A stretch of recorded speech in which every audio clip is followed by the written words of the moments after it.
a lot of concrete to pour today. So I'm gonna start shuttling concrete back there. You know, there's no water back there, so I'll have to fill up jugs and then, yeah, shuttle them back there. So I have about 2 hours worth of shoveling materials this morning. And then my dad is coming up. He's gonna help me mix and pour these footings for the new log cabin. Yeah, the upcoming project after this is gonna be burying that wire into our solar, so that way I don't have to run the well off the generator.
Yeah, I was cutting away and I smelled something burning.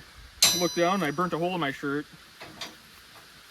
Cotton's probably not the right material to wear cutting rebar like this, but.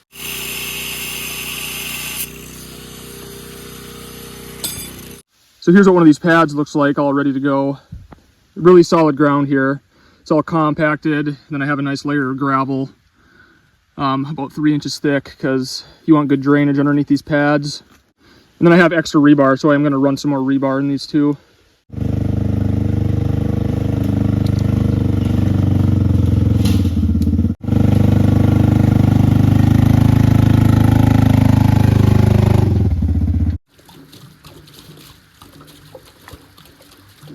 Get rid of this line now too, this one.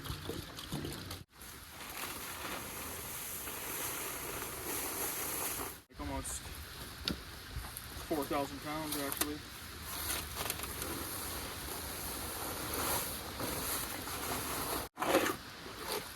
Really, this goes pretty quick once they're prepped, you know, and over here, that's the thing that takes forever, those getting stuff back here.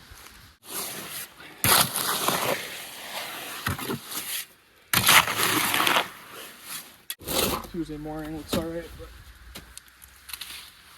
11:45, and you're on your second. well, we'll be done with 6 probably in like half an hour, 45 minutes. Yeah. I got a job. Are you gonna be the tamper? I'm the tapper.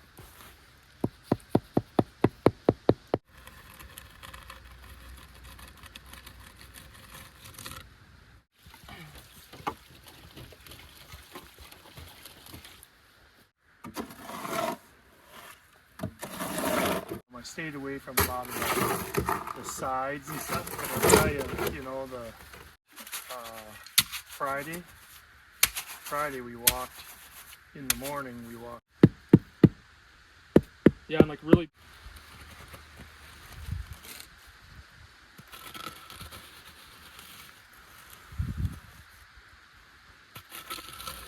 We were a little high here.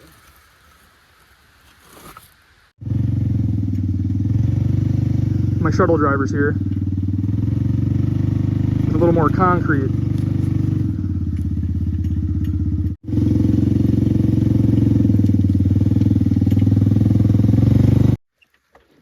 On the way back here. Water on them. Yeah, good as new.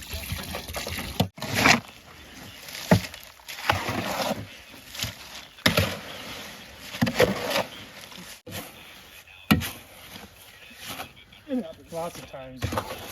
Feed for the chicken.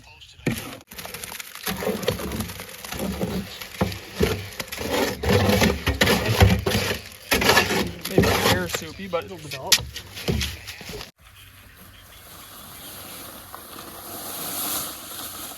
one's probably ready for initial.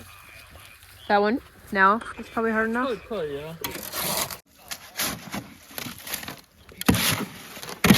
Maybe a little more. Oh yeah.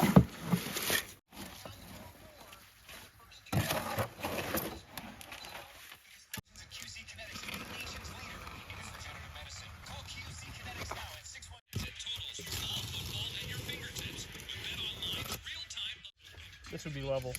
Yeah, I know. Shove the V-bar.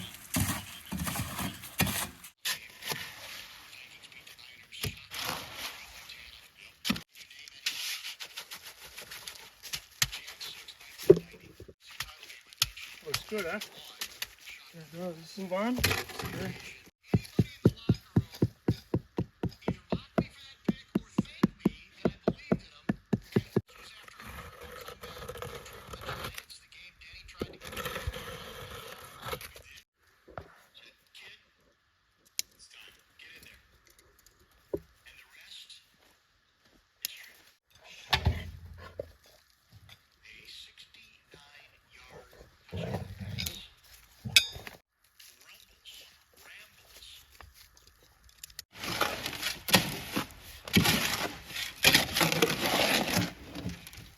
Good morning. It's been several days since we poured these footings, so they've set up nice now. I'll give you guys a quick little walkthrough around the job site and explain what is going on and how this thing's going to be built. So we poured 18 total footings or pads. They're 6 feet apart on the gable ends, 8 feet apart on the eaves. So this is the perimeter of the cabin. And these are, they're sitting level, of course, but they're not the same height as each other. So on top of these pads now, when it comes time to build, I'll cut stumps and I'm gonna burn them to preserve them. And then a stump will sit on top of these, and then those will all be the same height. That way our building sits level. So around these pads and on those stumps, that's gonna be our first row of logs. So the actual floor for this thing will be built in the spring, totally separate. So right here is the kitchen area, and we wanna dig a root cellar, you know, and do some cool stuff in here before we can actually start building the floor. So that'll have to be next year or next spring once the ground thaws. This type of foundation is called a post and pad foundation. They work well, you know, if you live in the right area for it. Pretty common around here. A lot of people will just put cabins on blocks where I'm at. You know, you can put them right on stumps. My grandpa put his right on railroad ties. The cabin that we currently live in, that one was built with the same type of foundation a few years ago. It's the same exact concept, but instead of using blocks on top of the pads to build it up to the right height, it'll be stumps.